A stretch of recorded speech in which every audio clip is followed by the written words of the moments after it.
Okay, thank you, Naomi. All right, so hold on to your seats, and we are going to take a wild trip. I want to just start with a story just to lighten the mood here a little bit. You know, when God sent his salesperson out to try to get a people to agree to accept the Torah, right? He sent his, you know, the salesperson had a really hard time. Are you hearing me? Okay. The salesperson had a really hard time, went from one nation to the other nation to the other nation, and everybody said, no, not interested, not interested. And then the sales guy comes to the Jewish community, and he asks the leader, he says, do you guys want the Torah? And he says, well, how much does it cost? So the salesperson said, it's free. He said, okay, we'll take 2. That's how we ended up with the tablets. Okay, and if that joke isn't funny, it's okay, it's okay, it's okay. We could just keep going. Okay, just want to lighten the mood a little bit because this is going to be a serious topic. Okay, so when the angels sued and we won, okay, what am I telling you?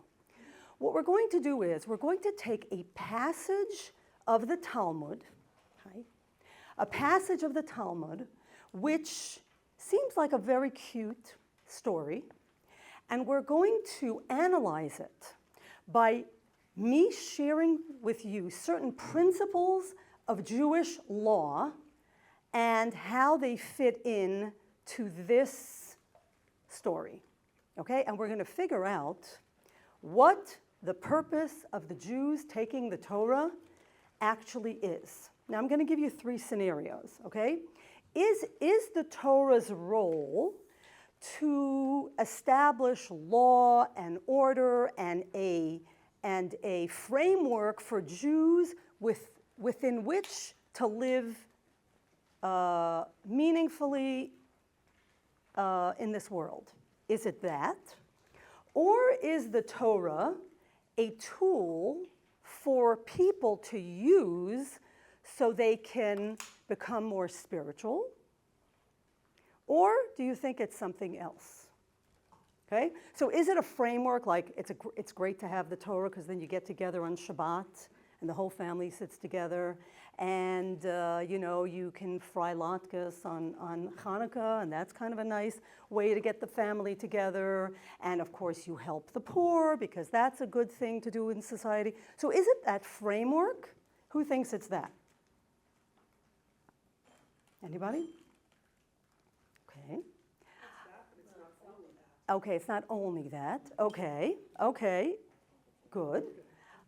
Do you think it's a tool for which we can exercise our personhood, our humanity, and grow to be better and more spiritual individuals?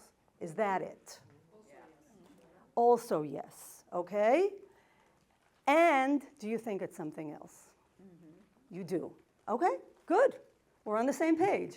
Okay, let's start with the story. Now, I'm sure you never realized that the angels took Moses to court and actually wanted to derail the whole story of the Jews receiving the Torah. Okay, have you ever heard that? Okay, so if you open up the Talmud, now the Talmud has a lot of volumes, so that maybe you didn't get to that page yet. But in the Talmud, in the section, in the Masechet of Shabbat, on page 88b, there's a story told. And I've excerpted 2 pieces, okay? So I took out a little bit, but basically you have the, where's my clicker? Oh, it's here, sorry. Okay, so we're going to start by reading the story. Now, this is what happens before we start to read this. Let me just share with you that Moses, basically, God says to Moses, okay, I want you to come upstairs, you know, and we're going to give you the Torah. We're going to give you the law. So somehow Moses wormholes himself into heaven, and the angels see him, and they're like, what's this guy doing here? What's he doing here? And God says, well, he's here to take the Torah. And they're like, he? No, that's unacceptable. Okay, so let's read what the Talmud says. When Moses ascended on high to receive the Torah, the ministering angel said before the Holy One, blessed be he, Master of the universe, what is one born of a woman doing here among us? Okay, I'm not going to explain, let's just keep going. The Holy One, blessed be he, replied, he has come to receive the Torah.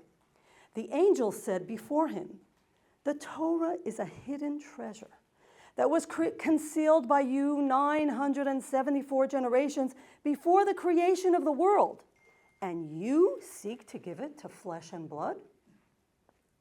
Doesn't make sense. What is man that you are mindful of him, and the Son of Man that you think of him? And by the way, this is a quote from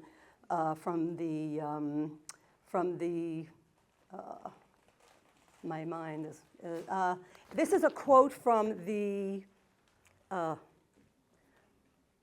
Jewish books, okay? Whatever, I'll remember soon. Okay, the word I'm looking for. Okay, God our Lord, how glorious is your name in all the earth, that your majesty is placed above the heavens. The rightful place of God's majesty, the Torah, is in the heavens.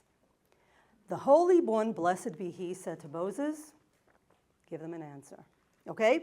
So the angels are they are coming and they're like, no, this is not going to work. We are not giving the Torah to these mortals. That's crazy. The Torah belongs here on earth, in heaven, right? This mystical and glorious and spiritual belongs up here with us. What are you giving it to a man born of a woman, right? A human being.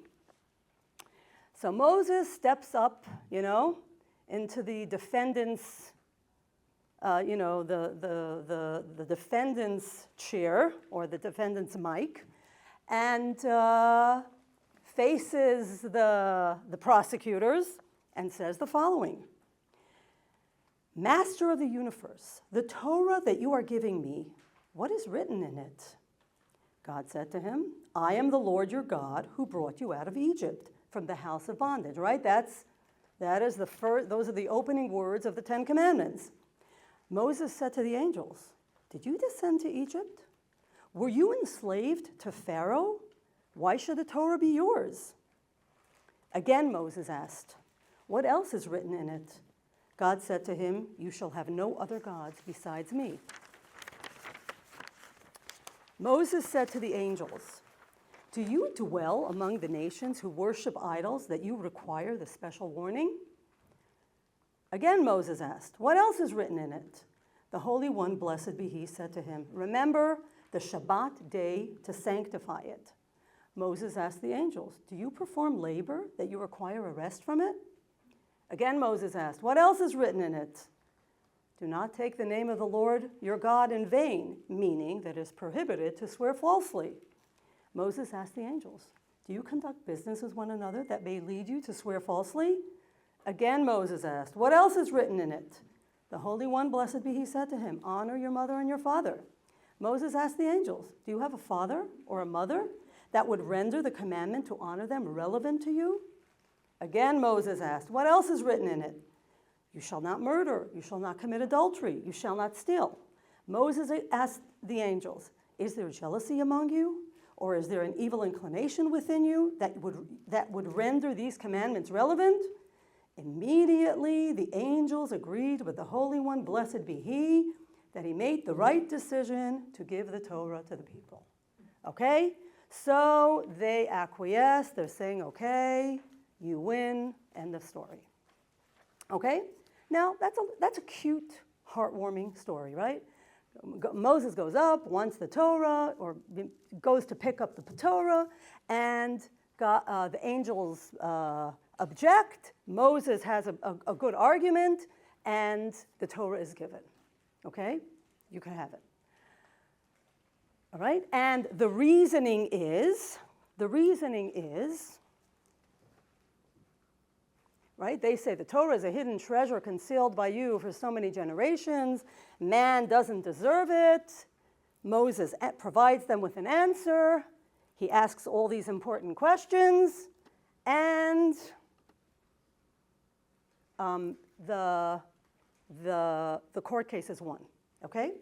Now, the commentators have a big, because this is how it works with Torah study, the commentators dig into it. They say, first of all, what was the angel's claim? What are they saying? They're saying God's glory is in the heavens, so that's where the Torah belongs, right? But the question is, they knew all those things. You know, it says, God spoke to Moses, speak to the children of Israel, let them do this, that, and the other. Honor your mother and father. They know, keep the Sabbath holy. They know all these things. So what were they arguing about? All right, what was their argument? So the commentators say, you know what they were saying? They were saying, look, the Torah is, if you get really into it, it's all about God. It's all about, when you take off the layers, when you take off the masks, you're able to dig into the depth and the breadth of what the Torah is. The Torah is God's wisdom. It's God's influence. It's God's infinity. It's God's greatness. And they're saying, you know, for that, I mean, up here in heaven, this is the perfect place for that. Like these people, they're not going to get it. They're not going to know. They're not going to see the depth, the beauty, the inspiration in it. They're just going to see a bunch of rules and regulations. Right? So the commentators say this is like the law of,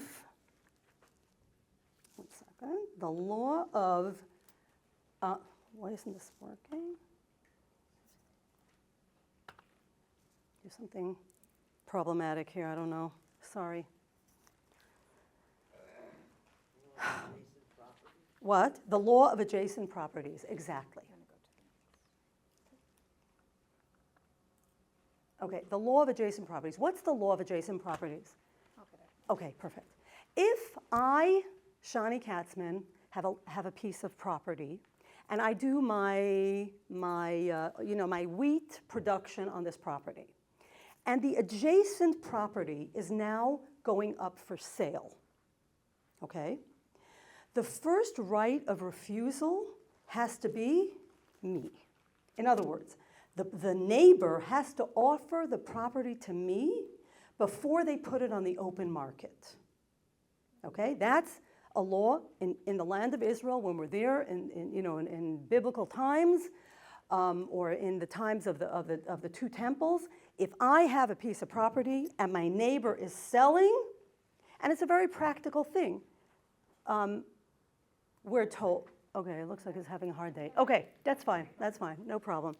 I have to, the neighbor has to have the first right of refusal. Why? Because it's, the Torah says that's the proper thing to do. You know, if I have a piece of property here, and then I have to buy another piece of property 3 miles down, and then I have to schlep my tractor back and forth, and I need 2 separate places to store the wheat. And it's just, in an agricultural mindset, it makes sense that if you want to expand, you have the neighbor gets the first dibs, okay? So the angels are saying, look, this is like that argument, right? This is exactly that argument. We are in heaven, and the Torah is heavenly. So we should have the first right of refusal, okay? That was their argument. And so God says to Moses, okay, step up to as the defendant and answer them, okay? Now, what does Moses say? He doesn't address that at all, right? He doesn't say because he doesn't deal with that at all. He just gives a different answer that the angels knew anyways, right? Their claim to the Torah would be, first right of refusal for the adjacency, okay?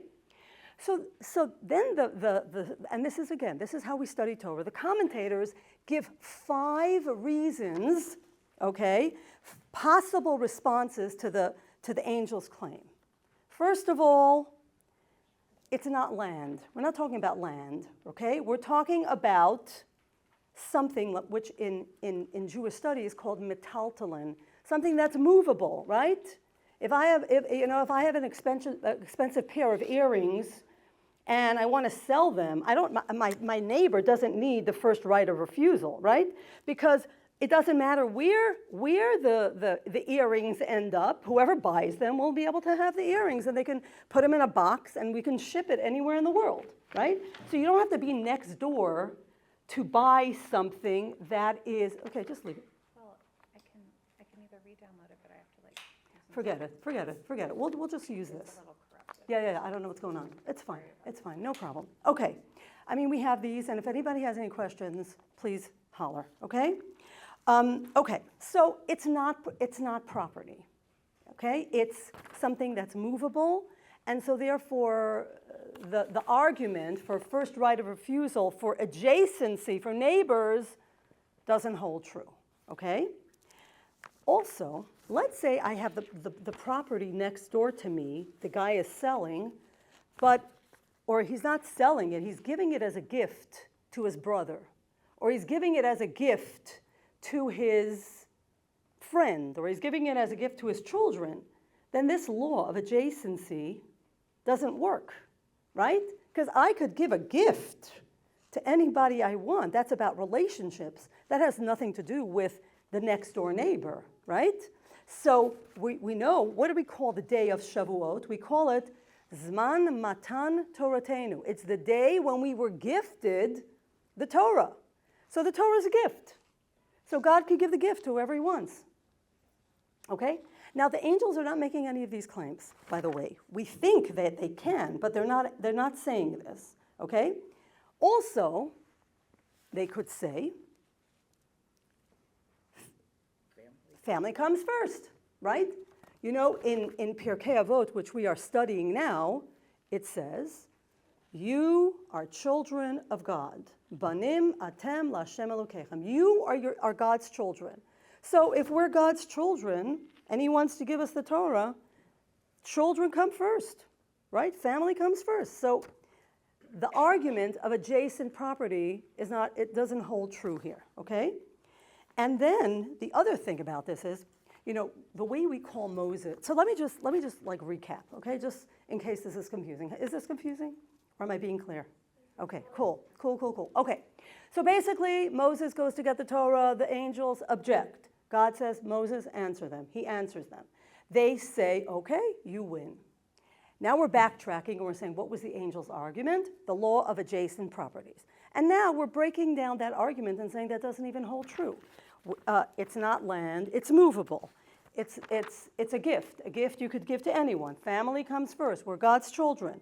Also, Moses also is heavenly, right? Moses is called Ish Elokim, a godly man. And we're told that Moses had certain qualities that no other human being ever did. Like, he was comfortable going up and down, right? He spent, months of his life upstairs working with God on the process of studying Torah. So Moses is totally comfortable in the heaven because, you know what? Because a piece of him was heaven. Okay? So, so in other words, Moses also has a claim to the heavenly argument because he's there too. He's also a neighbor, right? He's also there. Okay, and Moses was a judge, okay? Moses, you read in the Torah portion of Jethro that Moses would stand all day and judge the people. And there's a little statement in the Talmud that says, anyone who judges people righteously partners with God in creation. So Moses was God's partner. And again, the same thing is, I don't owe my neighbor anything if I'm giving it to my partner. Okay? So we have a lot of claims to break this idea that the right of refusal of the adjacent property doesn't hold true. Now, you notice the conversation, and none of these arguments are used, right? You can see the bottom of the page. Something is strange. Moshe never uses these arguments. Instead, he keeps returning to Egypt, to work, to business, to family, to jealousy, and the Yetzer Hara, which is the evil inclination. Right? So he keeps going back to something else. He's not responding the way we would expect him to respond to what they are saying. They're saying the Torah belongs in heaven, first right of refusal, it's a holy thing. And Moshe is not even dealing with any of these counter arguments. He's talking about something else. Were you in Egypt? Are you a human? Are you jealous? Do you have a hard time? Those kinds of things. Okay? So what was Moshe actually trying to teach them? I'm going to tell you. Okay? Here's the thing. This is a fascinating, fascinating, fascinating idea. There's one more piece here that we didn't yet speak about, and that is, if I am selling the property adjacent to me, or if the property, and I should get the first, if the adjacent property to me is being sold, I should get the first right of refusal, unless, why do I deserve that? Because I'm expanding my business, I'm expanding my portfolio, I'm expanding my ability to have a bigger surplus, right? I'm stretching my means. Here we have a professional stretching our means individual in the room, right, Amy? Right. So I'm right, but I would have to get the first right of refusal only if the person that was vying for this neighboring property, or only if that person was planning on building a house. In other words, when you pit building a home against expanding my property, well then building the house wins. Okay? So now, what's this with the building of the house? Okay? What's this with the building of the house? And by the way, that's the argument. And that's the argument that wins. And let me explain this to you. Our sages teach us that, this may sound very revolutionary, and it is. Why did God bother creating the world? Why did he need the headache of people behaving and not behaving, people getting along, not getting along, things working out, not working out? Why did God create the world? Because he wanted to live there. Okay, you want to say that again? Because he wanted to live there. Because he wanted to live there. The sages teach us that why did God create the world? Because he wanted a place to call home. God wanted a place to call home. Now what's the home? What's a home for you guys? What's special about a home? Yes? A place for family to be together, fun, calm, refuge from everything else. Okay, a place for family to be together, fun, refuge. Okay, what else? It's comfortable. It's comfortable. Okay, good. Whereas when you go out in the public, there's, in business, there's business norms. Socially, there's social etiquette. In whatever arena you are, there are rules and regulations of how you are supposed to show up, right? It's investment, okay. Okay. What happens when you go home, kick off your shoes, throw your shirt or your jacket on the chair? You can be yourself, okay? You can be yourself. That's what a home is, right? You go here, you have to, I know people come to my house and they want to behave and they want to, I'm like, yeah, don't worry, you could be yourself here, okay? But, in your house, you know that you could be yourself. You don't worry. It's my house. I want to put my feet on the couch, I put my feet on the couch, right? If the kids want to jump on the couch, they're going to jump on in somebody else's house. But you could be yourself in your own house. And so listen to this. God created the world, and he went through the trouble of creating all the people and all the kvetches and all the aggravation that he has as the world unfolds. Why? Because he wanted a place to call home. He wanted a place where he could show up and be himself, and that should be okay. He wasn't married? Actually, interesting. Okay. You know what? That's a whole other class. That's a whole other class. What? Always do what you want because there's somebody else saying. Okay. You mean the wife? Yeah. Okay, I hear. But you know what? They still could do whatever they want. They can still do whatever they want. They could be themselves. And they are themselves, right? At home or ourselves. Okay. So what does it mean that God wanted a place to call home? What does that mean? What does that mean? And is he at home in the heavens with angels? Like, what's wrong with that? Why did he want to create the world so the world should be his home? People could come to him, come to visit, come to see. People come Pray. to visit, come to see, come to pray. Okay. And what does that do for him?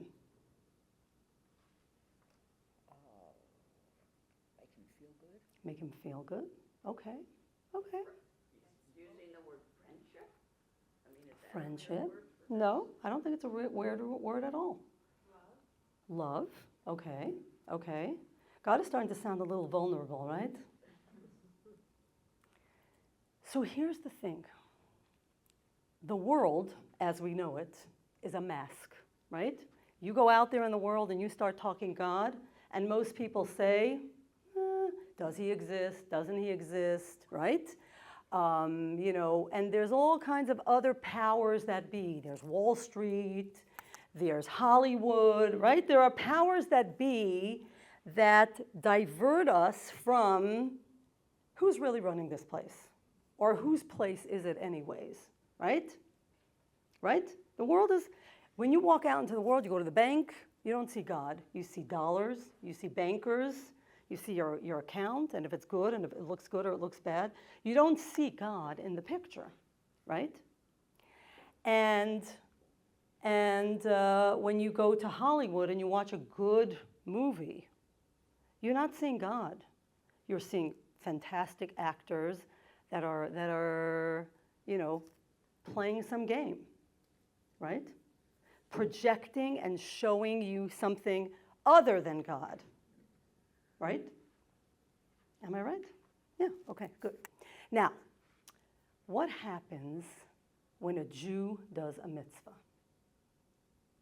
What happens when a woman comes home and it's Friday, she's had a rough week, and the sun is ready to go down, and she takes her match and she takes her candles and she lights the candles and she says a blessing, and she thinks about the fact that God created this entire world in 6 days and rested on the seventh. What is she doing?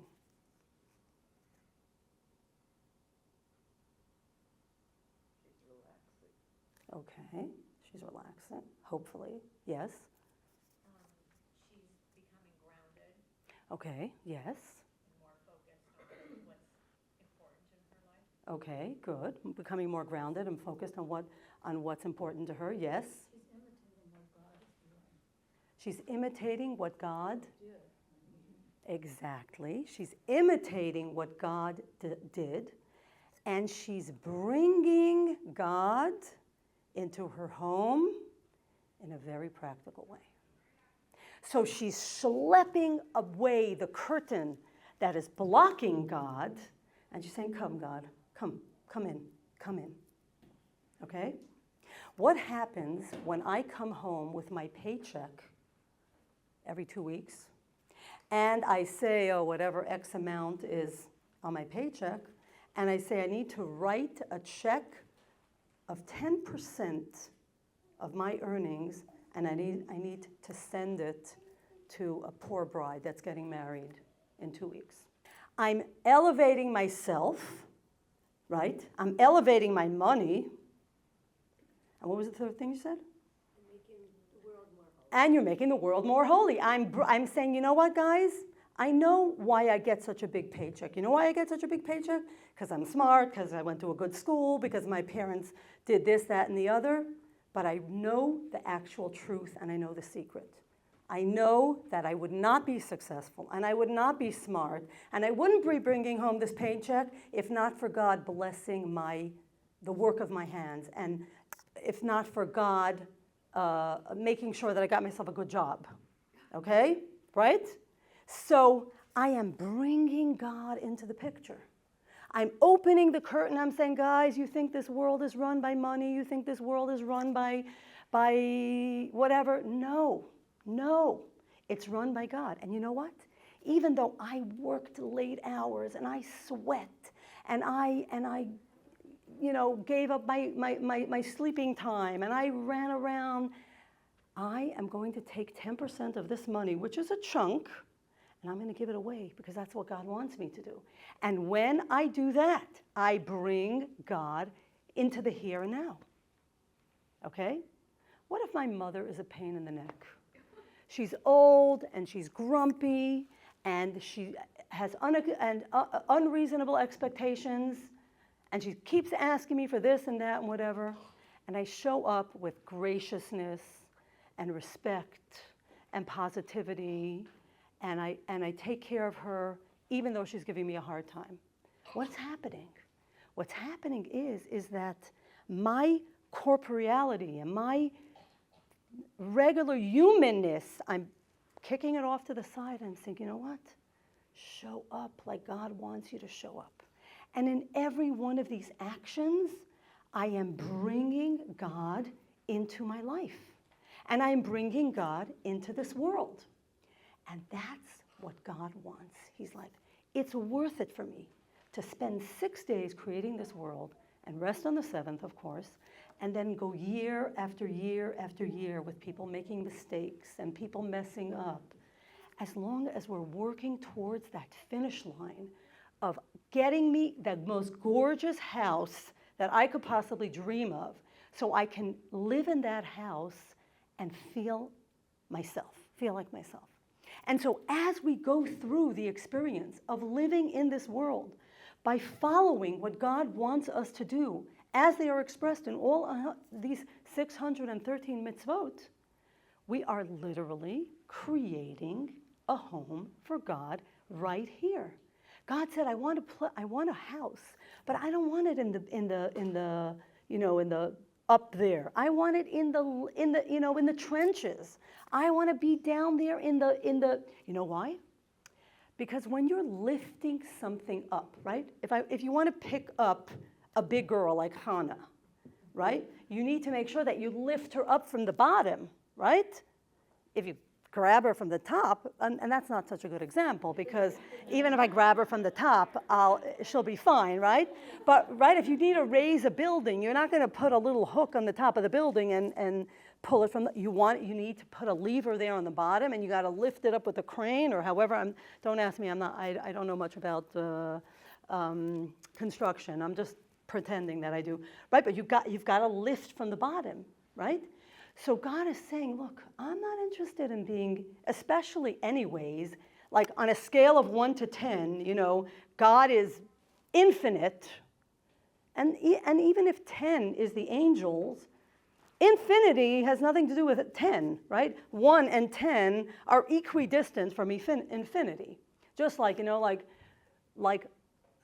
person who has a salary of $500,000 and the other one has a salary of $1 million, you could count from $500,000 to $1 million. But when you talk about infinity, you're talking a different language, you're talking a different breed, you're talking a different subject. And so God says, I want to be at home in the lowest place. And in that lowest place, it's possible to go and to transform that place and to build me a gorgeous house. And that's what we've been doing throughout the millennia, building this house so that God and godliness and spirituality become the currency of life, and that God could actually feel comfortable anywhere. Does anybody have any questions or comments? Now, no? Nobody? Nothing. Okay.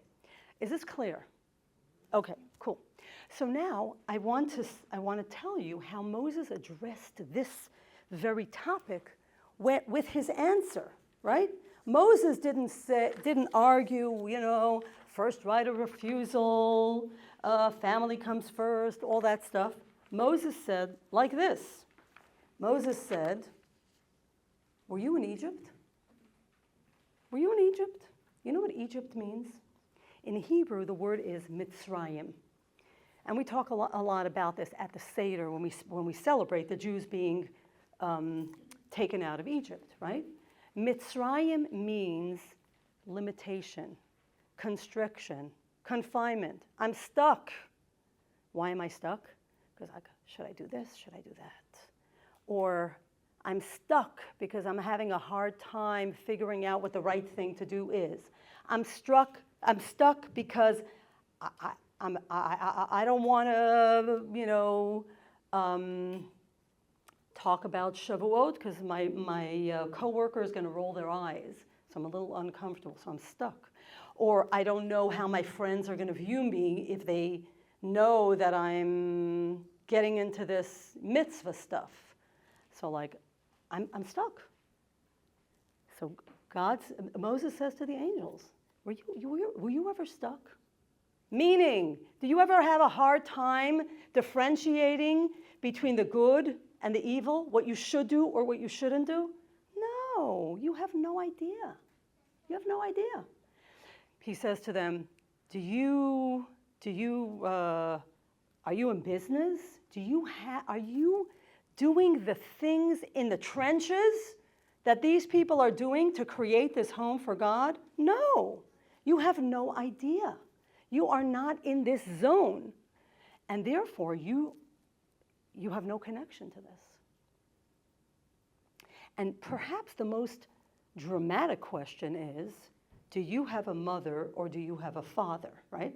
And it's, of course, in connection with, it says to honor your mother, honor your father, right? Do you have a mother? Do you have a father? What Moses is telling the angels is, I just want you to know something. These people have mothers and fathers, which means God has given humans the ability to procreate. Procreation is similar to what God does, which is actually create something from nothing. Meaning, these individuals who are accepting my Torah are going to be able to take this Torah and create the most magnificent, the most unbelievable composite of physicality and spirituality that are just inimitable and impossible if not for this project that we're doing together. So God has given human beings the ability to do the impossible, to take the regular, I go to work, I have to deal with all kinds of people, or my family and my relatives, and I have to deal with business, and I have to do, all the things that human beings have to shop, all the things that human beings have to do. God is saying you can take those things and intermingle them or fuse them with sanctity, with holiness, and that's how you build my house. And you know what? It's like creating something from absolutely nothing, because there's no commonality there. And so what does that tell us? What is the message for each of us in this? I'm going to just say the easy ones. First of all, even if a person struggles, that was part of the deal. God knew we would struggle. God knew we might have a hard time with Shabbat. We might have a hard time with giving tzedakah. We might have a hard time with, putting on tefillin or keeping kosher in the modern day when everything is so clean and healthy, right? But God says, you know what? Do me a favor. Could you do me a favor? Please eat the way I ask you to eat. And when you eat the way I ask you to eat, every morsel of that food is building my house. So I could come I could come to this place and I could feel at home, because you're pulling away the curtain and you're creating this groundswell of activity that is saying, this is God's house.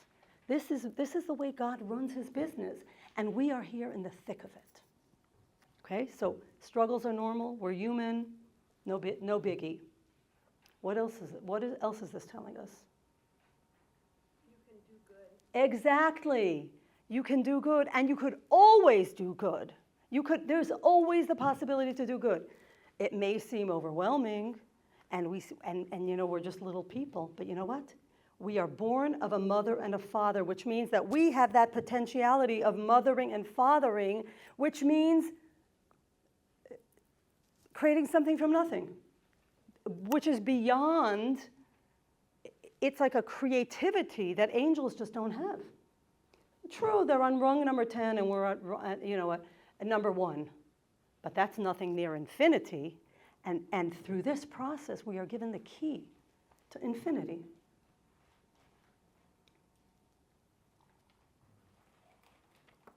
So what's our takeaway?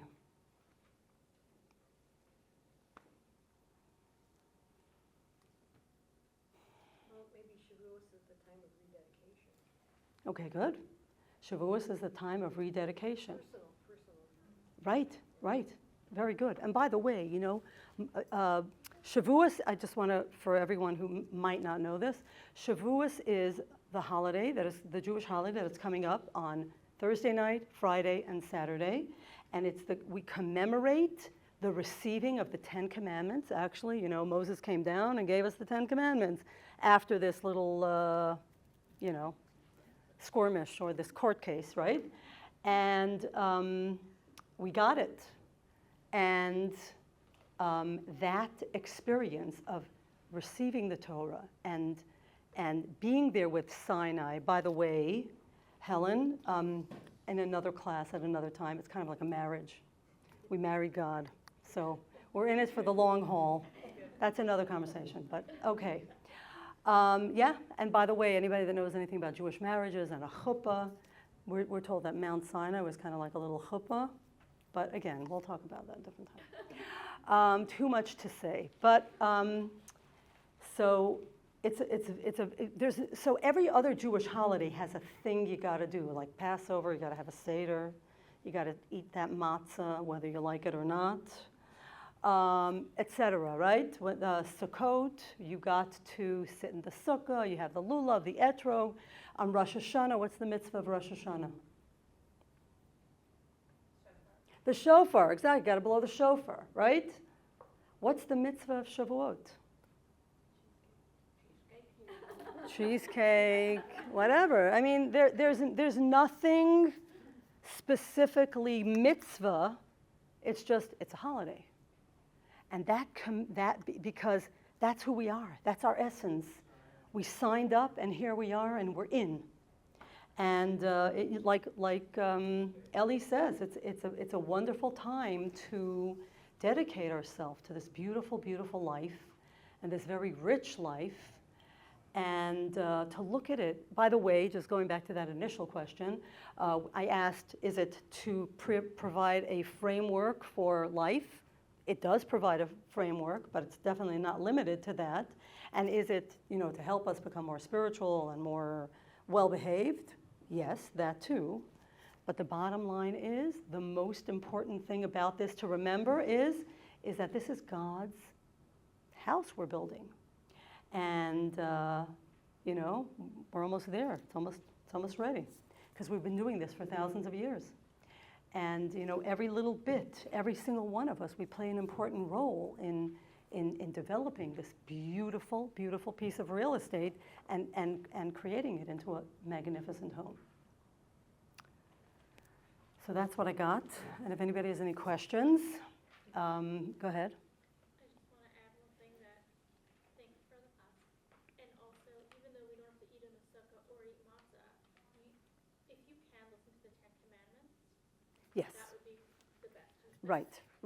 Before you eat the cheesecake, listen to the 10 Commandments. Yeah. Okay, I'm gonna repeat that. The one thing we do on Shavuot is show up to listen to the 10 Commandments being read from the Torah.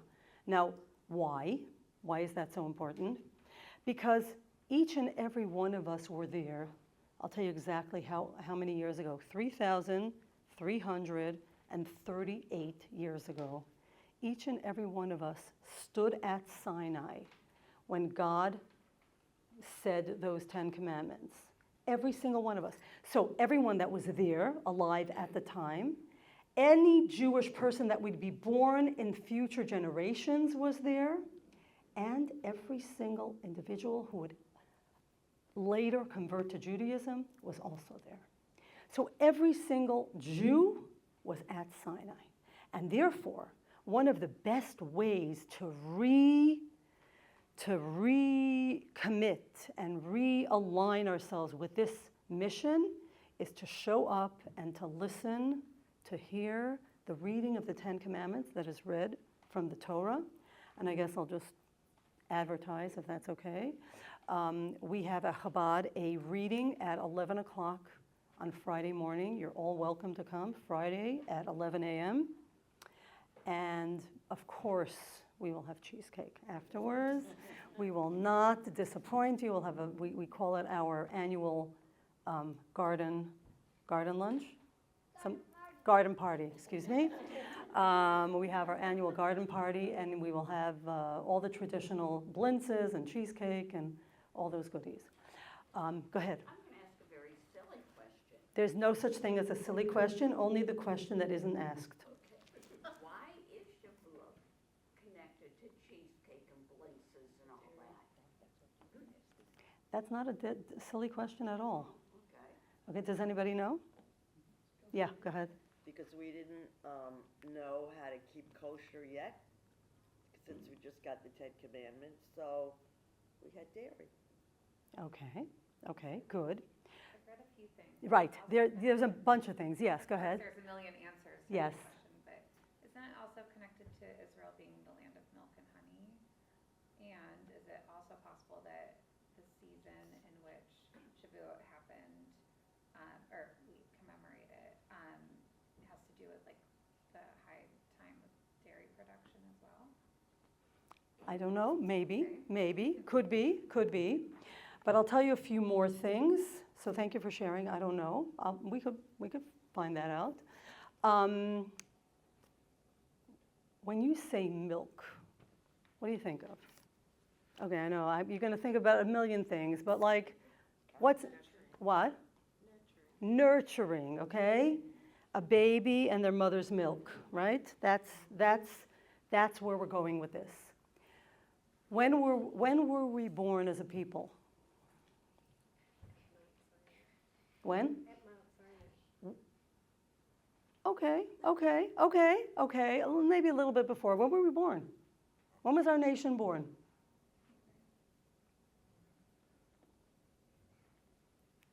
Anybody? When Moses was out shepherding and he agreed. Okay. Hashem, like leaving Earth, And what? leaving his land to go follow what Hashem dictated. You mean when he left? Okay. And he was out shepherding. Right. So that was Moses being inducted into leadership, right? We were born when we were taken out of Egypt. How many days after leaving Egypt did we stand at Sinai? 50, exactly. Thank you, Hannah. We counted 49 days, right? You all know that. We count 49 days from when we left the day that we leave Egypt. And then on the 50th day, we showed up at Sinai and God gave us the Torah. So we're kind of still newborns, right? We're kind of little. And so the milk is nourishing. The milk is nourishing. And we say Torah is compared to milk that nourishes and infuses us with good health, spiritual health, okay? So milk is to a baby what Torah is to a Jew, okay? And there are many other reasons for this, but it's a custom. But let me tell you something about customs, Jewish customs. they become like the center of everything. The rule, absolutely, they become the rules, 100%. Okay, anybody else? Okay, all right. Thank you all for listening. Have a wonderful Shavuot.